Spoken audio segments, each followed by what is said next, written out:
So I want to start off by giving a little bit of a background about what my team does, since it might be new to a lot of people in this crowd. So we have two main functions. We do post-fire emergency assessments. So we go out when the fire's about 65% contained, and we're going out and identifying alluvial fans that have critical infrastructure or could have a life safety risk associated with them if there were to be post-fire flooding or debris flows. And then we put out a report following that assessment. And then we focus now on some monitoring, so setting up a bunch of equipment and then monitoring fires for several years for post-fire events. So in 2017, we got some partial funding from the legislature to kind of support our post-fire emergency assessments. This last legislative session, House Bill 1578 passed in Washington, and it mandated that the Washington Geological Survey start a official post-fire debris flow program. And so with that program, we're tasked to continue these emergency assessments, improve modeling to determine triggers for post-fire debris flows, and then communicate all that data down to the local jurisdictions or invested parties in the region. So currently we're a team of 9. We have 6 permanent people working on this and then 3 project positions. And then we'll be adding 2 more in the fall, and I'll talk a little bit about that later.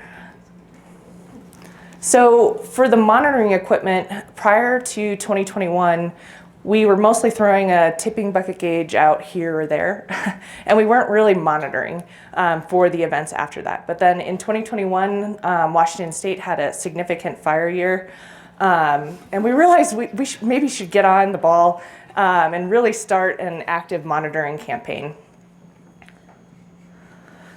So the first thing that we needed to do was, what is an efficient GIS workflow? What does that look like to collect and share data in the field, in the office, and out to the public? Our old workflow was pretty clunky. We were using several different programs in the office and the field to collect data. So at the time we were using ArcMap, Survey 123, and Avenza maps. And you might ask why we're using all that.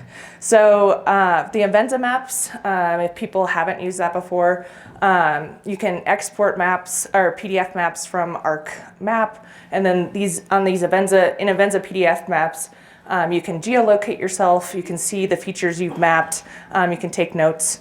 But then we also wanted a more efficient way to take notes, so we were using Survey 123 to do quick kind of efficient notes. In Survey 123 at the time, we couldn't load the LiDAR data in there to geolocate ourselves, so Survey 123 was more efficient if you were in cell service.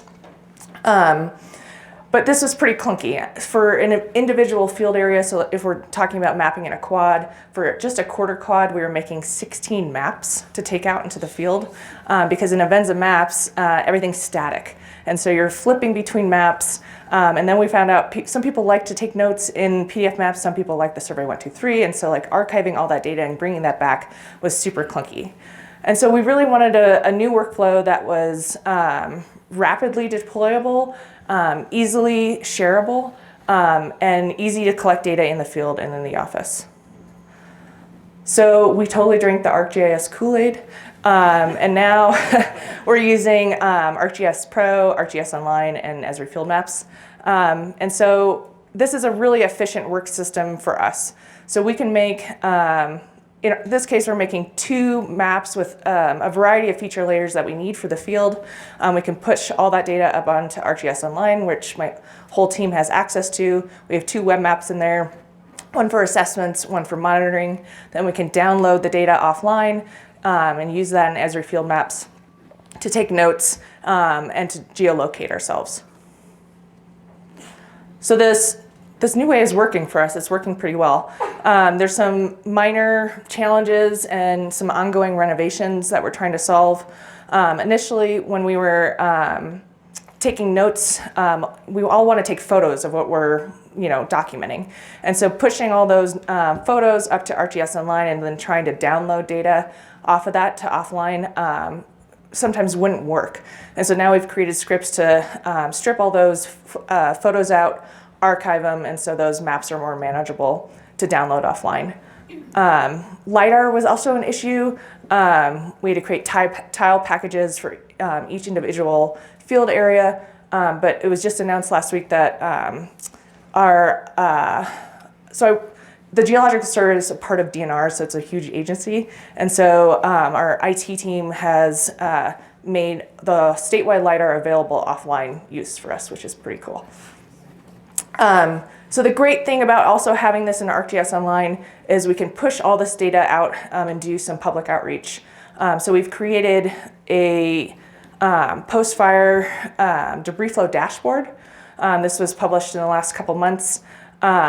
And so we can push data out to this, and so it's publicly readily available and downloadable.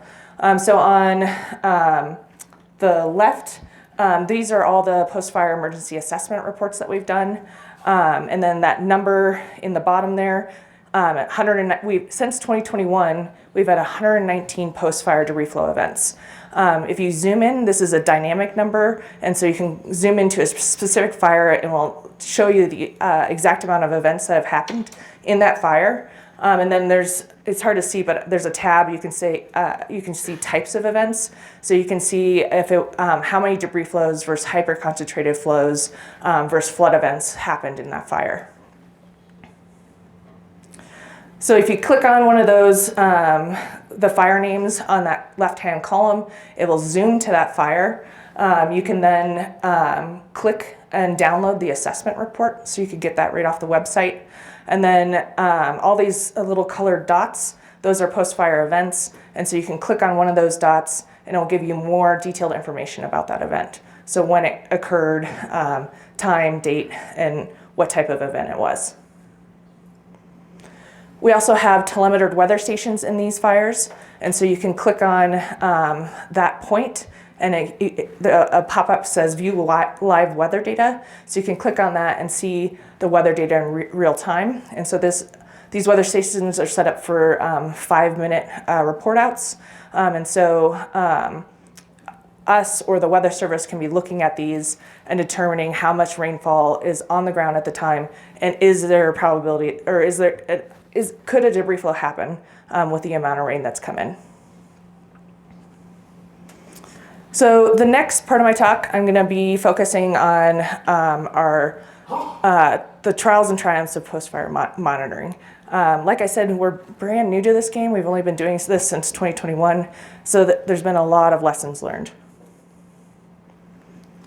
So we're most familiar with tipping bucket rain gauges. We've been doing these for quite a while. We have kind of a now patented setup that we really like. It involves a U-post in the center, 3 guy wires coming out to rebar stakes that are hammered into the ground. We can tighten each guy wire individually to level the gauge, and then we slap an American flag sticker on there. So hopefully it won't get stolen or shot at. Seems to be working. And then we put a waterproof tag on there that has my business card. And then on the flip side, it has post-fire monitoring equipment, please don't disturb. We've written kind of a detailed guide on how to set these up. So that includes a gear list of what exact gear you need to bringing out into the field with you, deployment, so launching the gauge itself, and then installing it. So how do we install these? I'm happy to share this out if anyone is interested. So the one clunky thing that with these gauges that we're doing is to read out the data we're bringing along our laptops. This is Mitch in the back of a field rig. This is not a typical situation, but typically we're loading a laptop in a backpack and hiking out to the gauge. And so, on Hobo's website, we found a waterproof shuttle. And that seemed like a great idea, maybe too great of it was too good to be true.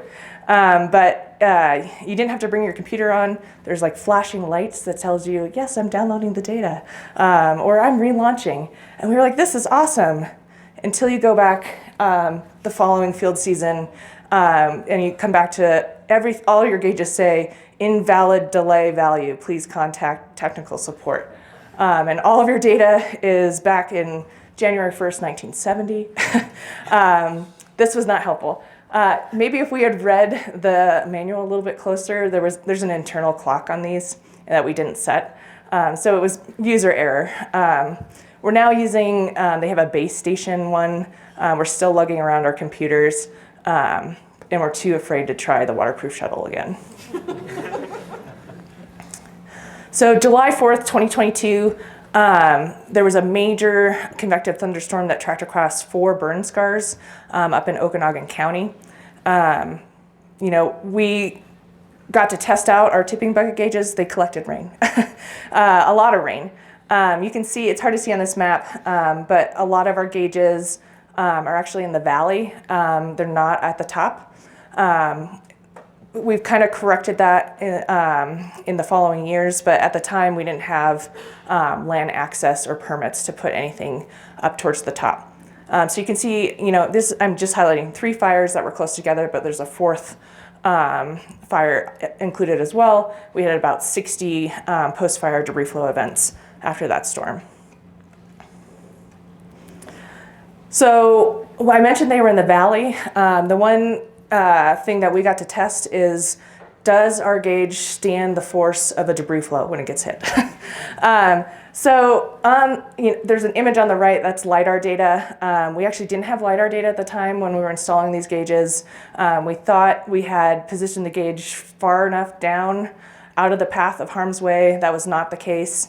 That's Emily on the top picture. She is collecting the gauge off the ground. It was still attached by 2 out of 3 guy wires, which was great. It's now safely moved up on the hillside along the road that you can see in the LiDAR, which is where we probably should have put it to begin with. The great thing of having your gauge get hit by a debris flow is you know exactly when the debris flow happened. Where we have our monitoring equipment, it's pretty remote. When we get reports of debris flows, we usually have a date or a date range, but very rarely the time that it occurred. And so this was the only good thing that happens when your tipping bucket gauge gets hit by a debris flow. To get more at that timing piece, we've set up telemetered weather stations in these fires. I mentioned that earlier. This is our team setting up one for the first time. So how many geologists does it take to set up a weather station? 5. Now we've gotten it to 2. But these are great, and we're working with the Weather Service for placement of these, and they're dialed in. They have access to all our data to be able to use that to push out emergency alerts in these burn scars. We've also started installing pressure transducers. We met with Don Lindsay with CGS a couple of years ago, and he gave us all of his tips and tricks. And so we've been following his methodology.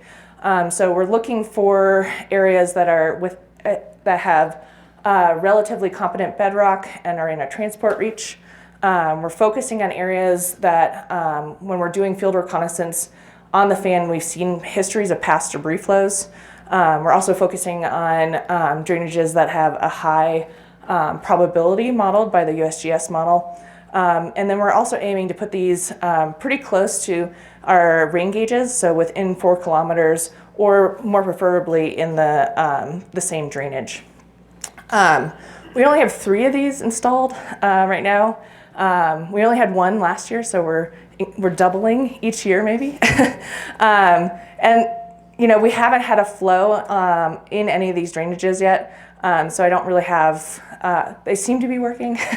The only failure that we had that I learned about, my team was out in the field 2 weeks ago, and they checked on the one pressure transducer that we had, and a field member noticed that we had placed it below an active shallow landslide. And so while we were in a transport reach, maybe we didn't do enough reconnaissance to look at the sidewalls to see that it would have been buried potentially in an event. So we're also installing SpyPoint Flex cameras with solar panels. We've seen a couple, a talk earlier this week that also use SpyPoint cameras. Our camera specs, they're 36 megapixels, 100. They have video capability. Their trigger speed is 0.3 seconds. They have a 100-foot detectable flash range, and you can, if they're in self-service, you can switch from photo to video or back, which is really handy. So we'll get an alert from the weather service, like for a watch or a warning, and then we can change these cameras to video in hopes of capturing something. For our setup for these, we set our cameras to low sensitivity, so that way we're not getting kind of false detections with shadows or tree limbs moving. We set them, they take a burst of 3 photos that are back to back to back. We obviously mount the solar panel to the sun, and this is what's charging the unit. And then we loop everything together with a cable lock and stick one of our waterproof tags on there. These are really, really good at capturing deer. Like lots of deer. We're on the apex of the fan, and this is one in cell service, and my phone goes off the hook with deer photos all the time. Bear. This is 24 hours after we set up the camera. This big bear walked across, which was pretty cool. This is another smaller bear. A month later, a moose. This was very exciting. We had been seeing their footprints and all the debris flow deposits when we were doing field reconnaissance, and it was really cool when I went back. I thought it was a deer, and then I looked closer, and it was a moose, and so that was very exciting. Sometimes we get fighting dinosaurs. Also, we get a lot of photos of people and just like their eyes, because they've noticed the camera and they're going to read the tag. And so, but they've left the cameras alone, which is great. But the main use for this is to capture a debris flow on camera.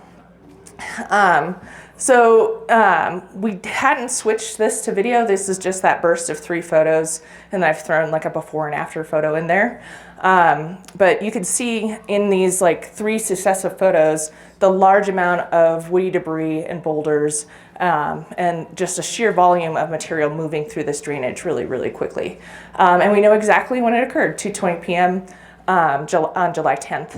And we have a rain gauge right nearby, so we can easily correlate how much rain it took to trigger this event. And there's a wily coyote if you missed it down there. So this is the alluvial fan that these events are happening on. This community unfortunately has experienced 3 debris flows so far since the fire. The drainage used to go out on the far right. It has now reversed and gone the other direction towards homes. So all those red rectangles are homes on the fan. And so we had an event in September 22. We had rapid snowmelt with 0 rain that caused events in 4 burn scars, and this was one of them.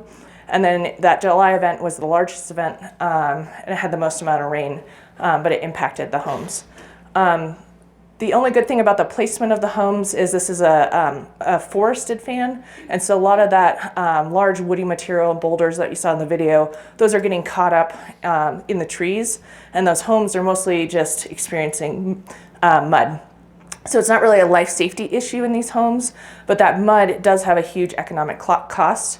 It's a community road that the county doesn't maintain, and so they have to muck out that road each time. One homeowner told me that it cost him $10,000 to be able to muck out his driveway, clear all the mud.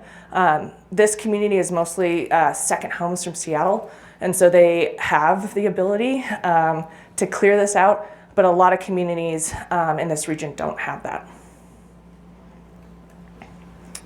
So placement tips for these: put them in cell phone service if possible, mainly for that functionality of switching between photo and video, and you can also see when you're getting deer or debris flows.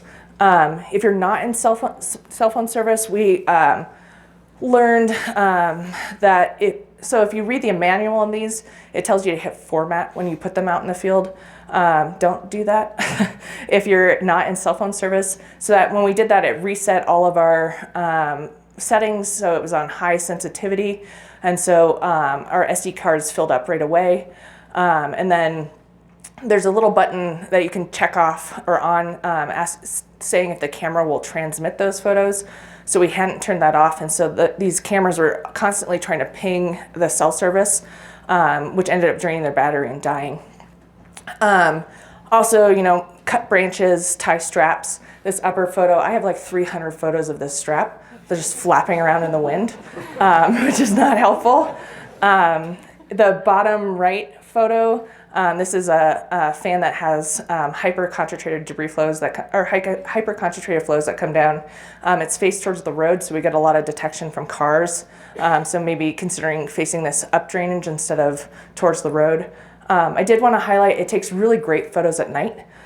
So this is at 2:30 in the morning. You can make out the trees, the boulders, the stream bed. And so we're pretty confident that we can be able to catch something at night. So I mentioned we're hiring. Nancy Calhoun, she's our new Postfire debris field program manager. She starts July 1st. And then following her, you know, hiring, we'll be hiring 2 more positions, permanent positions to the Postfire debris flow team. So if you're interested in those, or if you know someone interested, please have them come talk to me or email me. And that's it. I'm a really fast talker, so I have lots of time for questions.